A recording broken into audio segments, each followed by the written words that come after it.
let's talk. Okay, so EPIK applications open on the 1st of Feb 2026, and that's a couple of days to go. Okay, I just want to walk you through my own timeline on what worked for me, or the process and the dates and the timeline, just to ease any applicant who is going to be busy with fall applications for 2026. Okay, so January 2025, I was thinking, hey, son, should I renew? Should I not renew? Type of stuff, That's when I was going through the thought process. My school might not increase my money that much, but also I want to go home. I really wanted to go home, and I was toying with the idea of renewing. And if, for example, if I do renew, would they allow me to go home, like briefly, maybe a couple of weeks, then return? But because I'm not sure, and we didn't have that conversation at this stage because it was quite early. My contract was due to end in August, so renewal conversations were supposed to happen around May, but that I didn't know at that stage. So January, I was just thinking, should I, shouldn't I, type of stuff. Then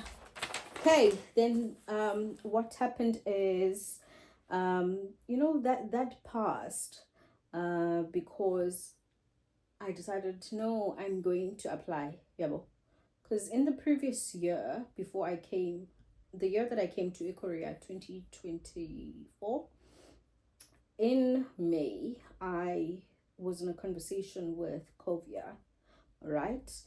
But I did not follow that through and decided to go the Hagwon route. Okay, then again in January, on the 5th of Jan, as I was still thinking, am I renewing or not? I hit up Kovia again, but I don't remember them responding. That's the thing. Okay, then I also was in conversation with Alistair from Korean Horizons, because now I was like, I'm not sure. Okay, so EPIK applications opened on the 1st, and it is only on the 6th of Feb that I signed up. Right, then I was busy with my application, editing. I edited on Word, so not on the document per se. All right, so I started, the first part of it without doing the essay, like my CV and my stuff, and I saved it. Then I worked on my essays on the Word document and also with my lesson plan. And I gave myself time to breathe, because on the 15th of Feb, when I got back from work, I think it was a Friday, if I'm correct. When I got back from work, I started my application, and like I sat through it like for 2 or 3 hours, completing and just checking, and I submitted it on the 15th of Feb. All right, and towards the end of March, right, that's when they called my director, and I was like, it would have been so lovely if they gave me a heads up before I'll tell my director. So they called my director, and my director spoke to them, and I heard from a colleague, and I was like, oh my word, it would have been nicer if my director, but yeah. Okay, I applied. Then I was like, no, yes, I applied. I'm just keeping my options open, and so on the 24th of March, EPIK then emailed me and told me that I had some missing documents. They then wanted a recommendation letter from my boss, and I was like, guys, you spoke to my boss like last week. Why didn't you ask then? And I was scared. I was scared. like it took weeks for me to ask my boss for the letter because I was scared. Then I eventually mustered up some courage, and I asked for the recommendation letter from my boss, and he's like, "Oh, sure, no problem." He drafted it out, and he showed me. He said, "Is that fine?" I read it. Oh my word! So I was like so touched. I was like, where do you notice all these things, dude? Because you are not even in the classroom when I teach. And I was like, no, it's fine because come on, this is your evaluation based on our conversations, based perhaps on my colleagues, on the children, on how you see me interact with the children. So it's quite fine. I saw nothing wrong with it. So I got that letter on the 18th of April. All right. And I think that's around the same time that I got my. Did I get it at the same time? At the same time, I was missing a letter from my primary school. Yo, it was a struggle getting that letter that I says that I was taught in English. It was a struggle getting through to my primary school. I had to send somebody to go there for me. Right. So we're in April. Okay. So 18th April, I got the recommendation letter. I submitted it. Then I was missing that one letter, and EPIK was like saying we're still waiting for it. Then I got the letter on the 6th of May, but I picked up an error, and I got the revised on the 9th of May. Shortly after that, I then requested from my university transcripts. Oh, actually, I requested the transcripts in April, right? But I didn't follow up on those transcripts because I was then thinking, no, I only need for the degree, I don't need for the honors. So I let that go because hello, who's paying 800 for a transcript? It's the University of Pretoria, not me. Okay, so on the 6th of May, I then submitted the letter, proof of English, and on the 7th of May, a day later, I then got my invite email. Okay, I got my invite email on the 7th. Then on the 9th of May, I submitted my revised letter. Okay, so there were no corrections anymore. Then I had scheduled my interview for the 13th of May. And it was nice that it was timed out because I could choose when I was available. And for me, it was lucky that I was working only in the evenings. So yeah, so I was scheduled for that on the 13th of May. Okay, 13th of May. Then I had to wait a couple of days. On the 15th of May, I passed my interview. All right. So now I was like, okay, I had to fix a couple of edits that was suggested by my coordinator. I worked on those. I submitted those edits on the 22nd of May. I think up until the 3rd of June, as because we're talking, okay, that I've uploaded this part, is everything fine? I think that's when I kind of received confirmation that okay, it's uploaded, so now I could download my application form to fix my documents.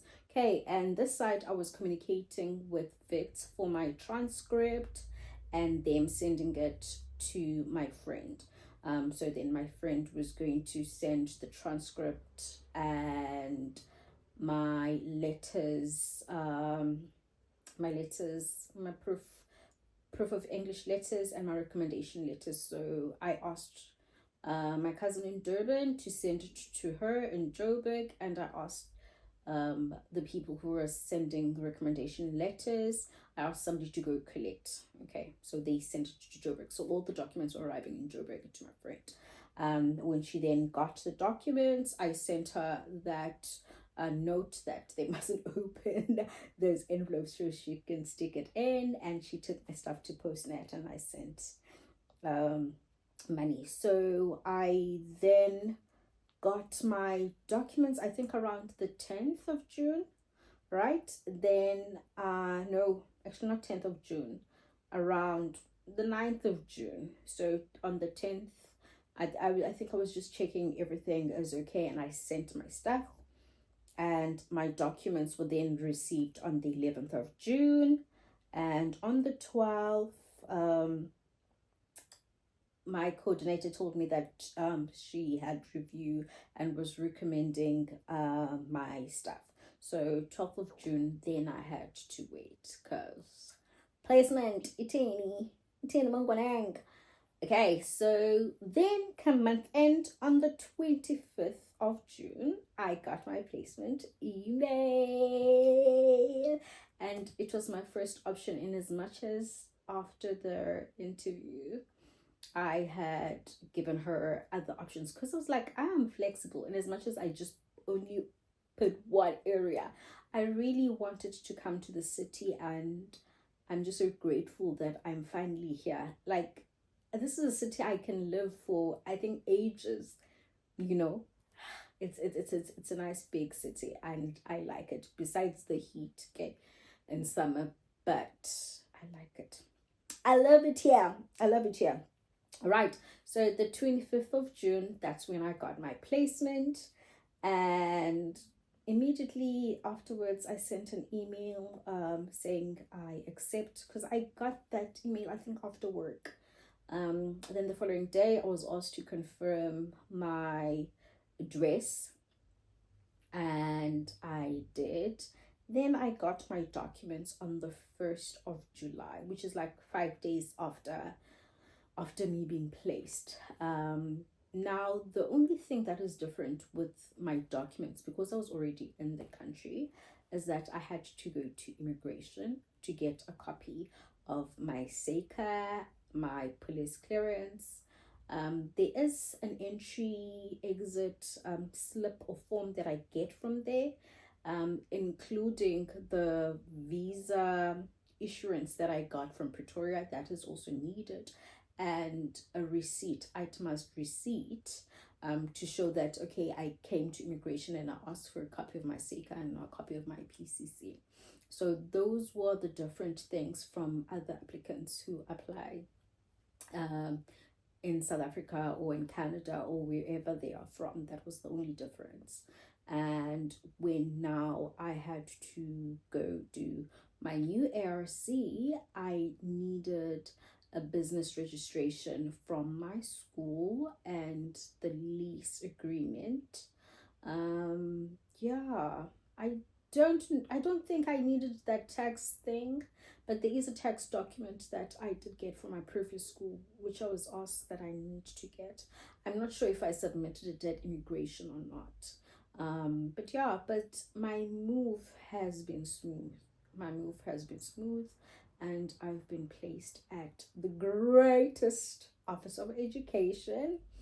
I think it's the greatest. I don't know about others. The thing is, my office of education, within the first week, I think, that we had arrived, people were going to do their ARCs. And when we spoke in the group, in some offices, people had to wait a month or two more.